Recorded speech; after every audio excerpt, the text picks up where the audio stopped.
Carlos Payne in the building. What's up, Los? Peace, my brother. So yeah, I'm glad to have you, Los, man. It's been a long time, man. It's a special event to have you in my presence in the Bless the Faith 45 podcast for 2026, man. I wanted to start it out with somebody big, and it took a while, but we got made it happen and stuff. So it is. So I'd like to ask you, Los, first, how did you get started in taking pictures?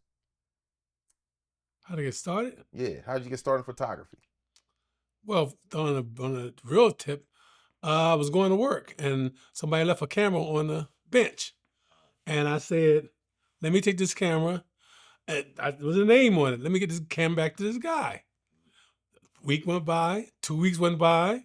Next thing I know, I go into a camera shop and say, yo, you got a camera better than this? I can trade this one in on. And ever since then, I was in that camera shop every other day. How you work this? How you work that? How you work that? And that took me off. So you self-taught? Yes. Okay. That was in the 80s or the 70s? 70s. 70s? Yes. So from the 70s, you taking pictures in Philadelphia. Yes. How did you get to start taking pictures for the hair industry? Well, it was a guy named Ralph Mixon, and he would go around to all the shops and take pictures. And he would give everybody these nags. And the dollars would say, I'm going to put it up, make a poster, but never did. I come through, I looked, I'm taking pictures for somebody. Take a picture, and I looked, and I said, huh? Y'all got all these nags. This guy, Ralph Mixon. So I said, you know what? That's a niche. I hang the pictures up. So I took the picture, hung it up, seen the money was good. I started taking pictures for everybody and hanging pictures all over Philadelphia. I said, hey, we can take this a little farther. Went to Jersey. Let me go on to Delaware. And that's how we started. It's called Tri-State. That was my thing. So when you was taking pictures and you was going around taking pictures, then you threw a hair show. What made you throw the show is because of the people you was meeting for the pictures? No, what happened was I was taking the pictures and I came up with my first book. When I came out with that first book, the real thin black and white book, I came up with that. So I did a hair show, solid gold hair show for that.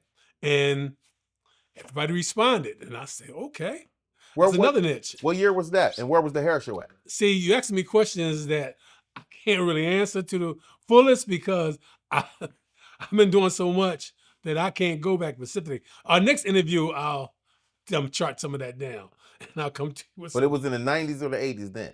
That's probably the 90s. That was in the 90s. Yeah. Okay. Late 90s.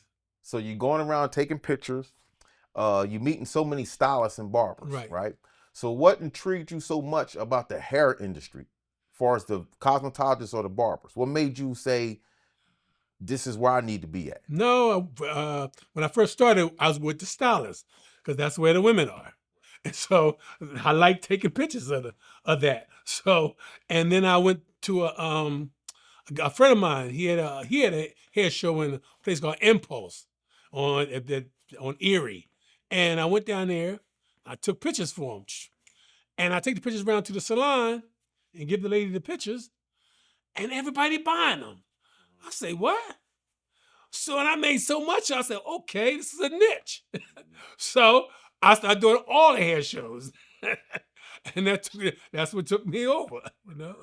So did you come up with the name Solid Gold at that time, or you just was Carlos Payne taking pictures? I think it was just Carlos Payne taking pictures. No, I really don't remember. But I came with Solid Gold. See, back in the days, there'd be dancers on TV, come on Sunday, and we call Solid Gold. And I always liked that. And I always wore all this gold.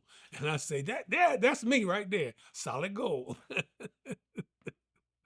Okay, so that's where he got the name. So everybody know where Carlos got the name from. I know everybody say National Solid Gold. What does National Solid Gold mean? He said it right there. So don't disrespect it. No ever again. He said it right there. Next one I ask you, so are you taking pictures? You now use Solid Gold magazine.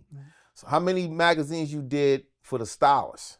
Before, was Barbers in them early books, or was it just Stylists then? All the books has Barbers in it, but not as many Barbers, because my books start being like a few barbers and stylists. But then when it got to the point that I made a book that one side was stylists, and when you flipped it, other side was barbers. So, and then the barber book started getting big, like the stylist book. So that's when I separated the books and made a barber book and a stylist book. So in your journey while you was doing that, did you just doing your own thing, I'm sure? You didn't have no competition in Philadelphia? Wasn't copying nobody's other book? You was just doing you? But I was basically the book in Philadelphia. I mean, it's a tri-state, Pennsylvania. Because my book first started off was tri-state, Pennsylvania, Jersey, and Delaware.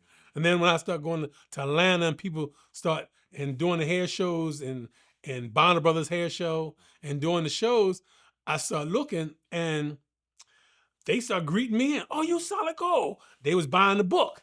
So the book wasn't just getting sold in the tri-state. The distributors, everybody wanted it. So it started selling all over the country. So everybody wanted to be in solid gold. Now the people down south, hey, we want to be in solid gold. Because they seen Philly had the fade, Philly fade. And so I go to North Carolina and see their haircuts. And I'm saying, this is not blending right. This is because I'm so used to seeing Philly fade where it blends and smoke together, So I said, but when I started taking the book down there and they started looking at the books and stuff, then I noticed that the fade started getting cleaner. And so they was copying. So everybody wanted the book. Now they can copy. And that's how really, it was like the first Instagram. Okay? All the barbers, if you was a barber, you had to have a solid gold book if you want to know what people were doing.